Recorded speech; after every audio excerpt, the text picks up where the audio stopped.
Taiwan. Yeah, I'm from Hawaii. Hi there, we're down here in Gangneung, the coastal cluster, and one of the venues, of course, for these Winter Olympics. Moonlight Lake. That's right. Right beside us, you can see a brilliantly lit up sign for the Moonlight Lake Light Art Show. Looking behind, you've got all the lights out there in the lake. One of the best things about the games, of course, are all the subsidiary activities that go on next to the venues. This is certainly no exception. One of the other fun things about the games are all the people that you meet. And meeting people. And we've met someone this evening. Rory, come on in. Now, have a guess where Rory's from. You will never guess. He sounds like an American. Are you a Canadian? Where are you from? I'm confused. I'm just trying to. He's confused. I'm just trying to get involved with the Olympic movement and spirit of multiple cultures. And as you can see, he's got the Holland jacket, the Australia scarf. Where are you from? I'm from Hawaii. Hawaii. Aloha. Hey, there we go. Aloha. Yeah. And so, how have you been enjoying the games? Oh, I love the whole experience. I got hooked, and actually, oddly, when I was 17 in 1984, I was an Olympic torchbearer for the '84 Los Angeles Games, and I just, as a participant and seeing the crowd and the excitement and the passion, I just got hooked. And then unfortunately, because of work, I couldn't get involved in other Olympics. But I was in the 2008 Beijing Games. And I saw the excitement and the unity and exclusive of politics, the sports, and everybody coming together. And you meet so many people from all over the world, and everyone's in a great mood, and it's just contagious. How fantastic. So this is what, your third Olympics? No, this is my first winter and my second total. Right. Well, if you count the Los Angeles, I was involved in that too. Exactly. I bet you got a ton of great stories. Can you share anything particular from these games? Well, the opening ceremonies was great. The energy was fabulous inside the stadium. Actually, what I really enjoyed, oddly enough, was going to the North Korean cheerleaders after the opening ceremonies was finished, and they gladly left a lot of the gift bags behind. So now I got all my Christmas shopping done, basically. Because I saw you walking out of the stadium. You must have had about 20 bags with you. Well, I only could carry 4 in each arm, and they were quite heavy. I saw you carrying all those bags. Yeah, that was thanks to the North Korean cheerleaders that left their gift bag. Because every spectator got a gift bag, just like they do at the Super Bowl. They leave a gift bag at your seat with seat cushions and a lot of swag as far as beanies and actual blankets and shawls and everything that was in there. And I was able to get enough. I can spread like about 6 gifts for each bag to different family and friends. Now look, I know we're live streaming, but why don't we all huddle in together and get a selfie? Because not every day you meet someone from Hawaii wearing a Holland jacket and an Aussie scarf. Welcome to the Olympics. Maybe I'll do the same too. You got one? Okay. With the camera. Cool. Awesome. Yay. That's nice. You got better light on yours. Fantastic. Rory, great to meet you. Enjoy yourself on the stroll. Excuse the glove. Enjoy the spirit of the Olympics and the Olympic movement. Peace and harmony, baby. See you, Rory. Bye. Ooh, fantastic. Let's move down this way. There's everyone's got a story to tell about the Olympics, but so far, what stood out for you? So far, I would say, in particular, the opening ceremonies, as Rory said, this being my first games, I was really blown away by the human spectacle of it. Political nature, everything else aside, the energy in the stadium was fantastic, and it's been carried over to the events. Places like this, meeting people like that, I can't wait to visit some of the houses. We've just got a taste so far of some of these things, but there's just so much on display here. One of my favorite stories, too, right now, is some of the expansion of these sports. PyeongChang, China's first skeleton athlete who finished 13th, and of course topping the list, claiming the gold medal, South Korea's own Yoon Sung-bin. I mean, stories like that are really amazing when sports like this are growing, and that's what the Olympics are really all about. They're hoping to grow and prosper all around the world, and you see the proof is in the pudding right in these games. Yeah, it's been quite fascinating for the local team as well, Host countries always hope to do really well at an Olympic Games, but it's also difficult when you're a small nation who is up against all of these mighty, powerful Winter Olympic nations. So you've got Germany on top of the medal tally at the moment, not far behind. You've got Norway and the Netherlands. Canada's always in or about the top 5. They are there. But what's been so phenomenal and really exciting for South Korea is that all of their 27 gold medals to date to come to this Olympic Games have all been won inside the ice skating arena. So either figure skating or speed skating, short track. And as you mentioned, the sliding, it was just the skeleton, their first ever medal outside an arena, which has just been so sensational for them. And he's now become an absolute superstar. Jung Son Bin, he's now like up there with Yoon Ah, the famous figure skater who you might recall lit the cauldron on the opening ceremony night. So, you know, it's nice to see nations growing, expanding. We know also that the Olympics themselves have been expanding with 6 new nations competing here to make it the biggest Winter Olympics ever. And China, of course, breaking new ground. Their first medal of the Games came in snowboarding, something that China has never medaled in before, with Liu Jiayu picking up the silver in the ladies' halfpipe. Again, a shining light, much like we have out on the lake, that is going to inspire a whole new swath of Chinese to take up the sport, to push themselves even further. And couldn't be better timing, of course, with Beijing hosting the next Games in 4 years' time. Fantastic little spectacle down here. You can see the dock walkway leading out to the centerpiece there. This is so good, we'll probably have to come back and show more of it another time because there's so much going down here. What you can see here is the water around the Gangneung coastal cluster. Just across the way is the Gangneung Oval, where the speed skating is held, the Gangneung Ice Arena that features the short track speed skating and the figure skating. Out on the street, you'll see hordes of people, cars all around. This is normally a pretty sleepy, little quiet beach town. Today, anything but.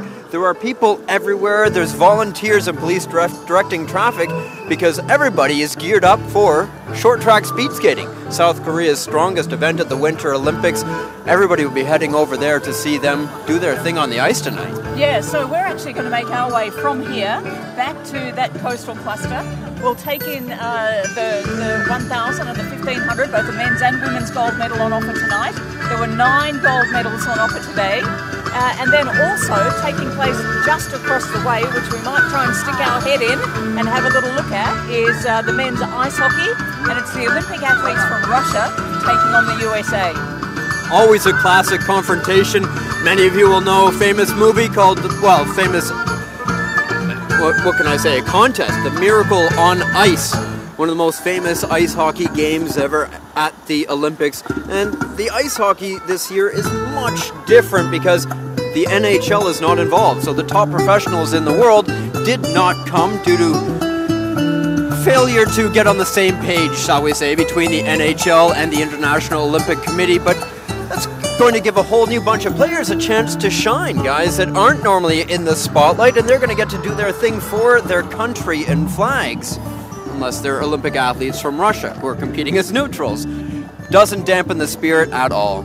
And you know, that's also a relatively new thing because right up until, what, the late 80s, early 90s, professionals were not allowed to compete at the Olympic Games anyway. So different sports did different things and they brought in the rules at different times. So for instance, you know, the world governing body of track and field, they made their own rules. World basketball had their own rules. Ice hockey had its own rules.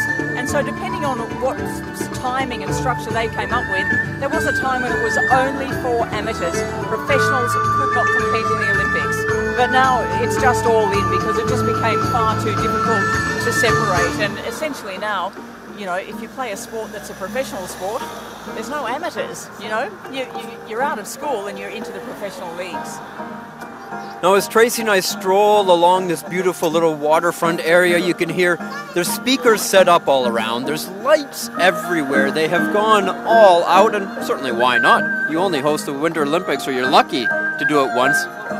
This is of course South Korea's second Olympics after hosting the Summer Games in Seoul in 1988, so They are ready, they are geared up. I mean, that was a very significant games, and I think this one will be looked at as well. This is a first new change with the IOC promoting its Agenda 2020, which is all about more cost-effective games. And we saw an example of that in the opening ceremonies. I was lucky to talk to the director of those opening ceremonies, and he talked about how he had to do so much with a much smaller budget, and that forced them to new creative avenues, and I think that really came across in the opening ceremonies, and we'll be looking forward to the closing ones, but hopefully they don't come too soon, because we're really just in the midst of these games. Well, that's the thing, you know, the games start and there's so much activity and there's so much to do, and you begin very early in the morning, you finish late at night. It just seems like it never ends, and it's like climbing a hill.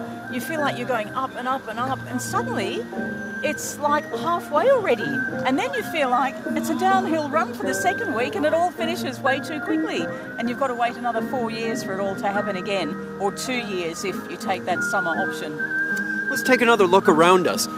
Look at the lights back this way. The Gangneung area all spread out across the way. We've got more people coming along. These wonderful trees here. Look at this. I don't know if those have been pruned to fit the shape or if that's more natural, but it's really a beautiful area. In the summertime, obviously, we are right near the seaside here. This lake, very close to the ocean, which is just about, well, a 10-minute walk the other direction. And obviously a big beach town area. We've seen tons of little hotels, resorts, seaside places.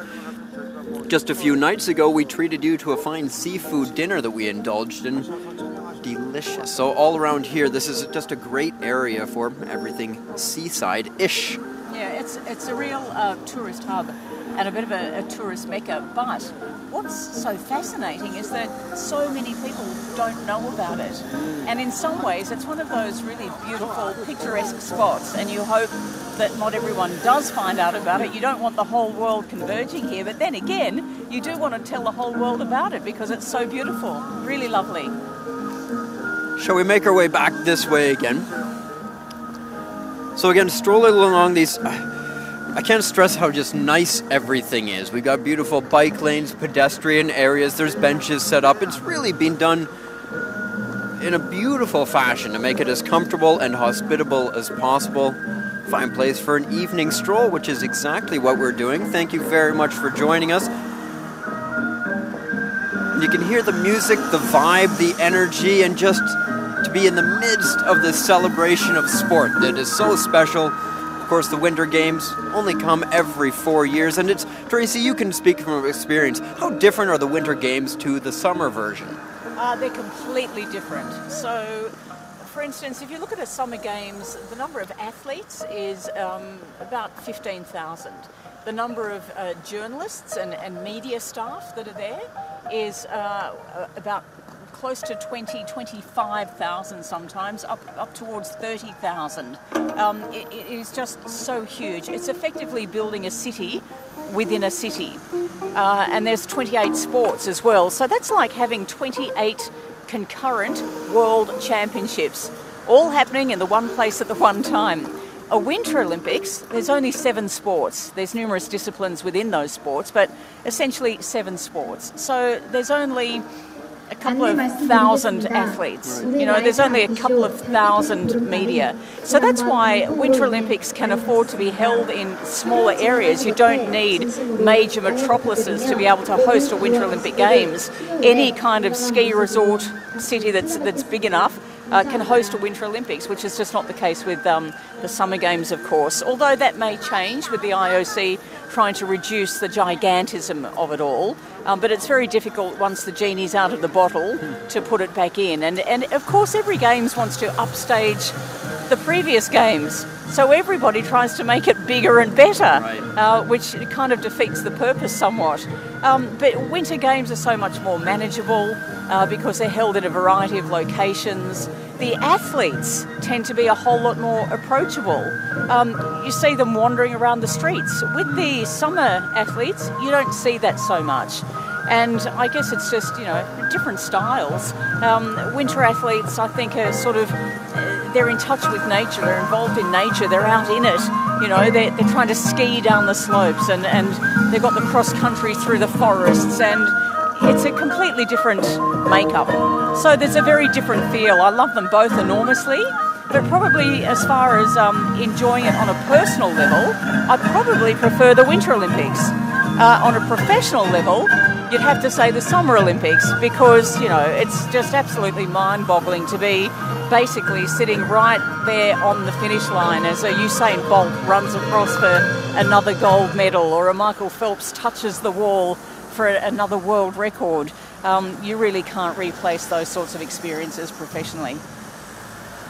So if you look to your right, the light show's still going on. You can see these beams streaking off, picking up. I mean, the clear air makes it really difficult here in Gangneung. We've had nothing but crisp, clean, cold winter days, which is, of course, suiting the athletes and their events quite well. But you can see, I hope, some of these beams tracing off into the distance. And what a perfect little location. This is right in the center, the thick of things in the Gangneung coastal cluster. And I've just been told we are going to get to go down and take a little look. Fantastic. Thank you very much. Wow. We're going to get to head down onto this floating dock, this little walkway down here, and really get ourselves into this lake of lights. What a show. Now this goes on nightly during the games. We tried to bring it to you a little bit before, but like Tracy was saying, how the winter games are so dependent on the climate, it was too windy.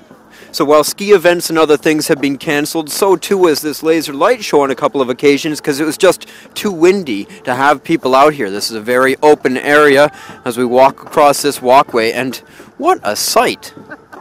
I don't think I've ever been on a dock quite like this, and especially not in cold weather like this. I'm being lit up on all sides, but I'm going to trace backwards as I wobble from side to side. I may look like a drunken sailor, but I'm only half that. You can choose which one. Oh, good. So the laser's all set up here, and hey, look at this. Fantastic. We are making our way out onto this moonlit lake. I don't see the moon out tonight, but we may be blinded by so many lasers and lights. You folk at home, I wish you could try this out. We're going to stop for a moment so we're not wobbling around so much. What a fantastic scene. And to do it at night is really unique.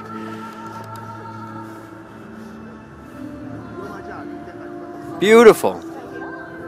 Take in all these lights, those beams tracing off everywhere. And they're being picked up by the trees over here. There seems to be some sort of pattern and design. If you take a look over here, you'll see what these lasers are doing, and they're performing a little dance on the trees, which are also lit up. We can see piles and piles of cars in traffic as people still try to rush to the speed skating events. There's 3 or 4 venues just in this area called the Gangneung Coastal Cluster. The rest of the games are up in the hills, of course, dependent on the mountains for the PyeongChang skiing athletes. Oh, and if you look over there, I believe we've got a sky lantern. This is something that's, well, part of the Lunar New Year festival, certainly in China. I believe on the 15th day, people will set off these sky lanterns, and that looks like one of them tracing up into the sky.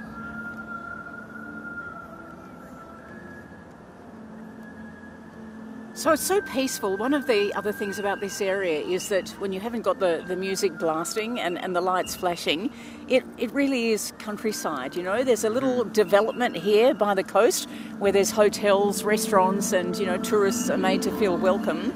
But basically they all sit just perched, you know, on the very edge of fields. We've seen the fields, we've seen the forests of fir trees. When you drive from one venue to the other, or when we go to the main press centre where we do a lot of our work, the views are just, they're like postcards, yes, aren't they? Absolutely. So quiet, so peaceful. There's the odd temple sprinkled here and there, and just little farmhouses. It's really quite a stunning, quite a peaceful, beautiful place. And what a transformation for these 16 days that the Winter Olympics take place, but of course so much work goes in before and after. There's so many changes, redistribution of restaurants, homes, everything to make way for it. So the Winter Games are more than just, it's a whole country getting involved. It's communities making way and looking forward to something like this. And then when they're here, everybody gets involved in their own special way. And we've really seen tons of examples of that. The people that I've met here, the locals, have been so accommodating, so nice. Last night, you know, coming back from the PyeongChang skiing area where we were watching the ladies' aerials, in which China picked up a bronze and silver medal, I was out in the middle of town at 1 a.m. looking for a taxi driver. It should also be said, yesterday and today, a very important holiday here in South Korea, the Lunar New Year Festival, Seolnal? Seolnal, I'll try that again. So, not expecting many people to be picking you up, and yet I found a taxi. He was more than willing to take me back, and it can be tough to find your way around here, so people have just been so welcoming.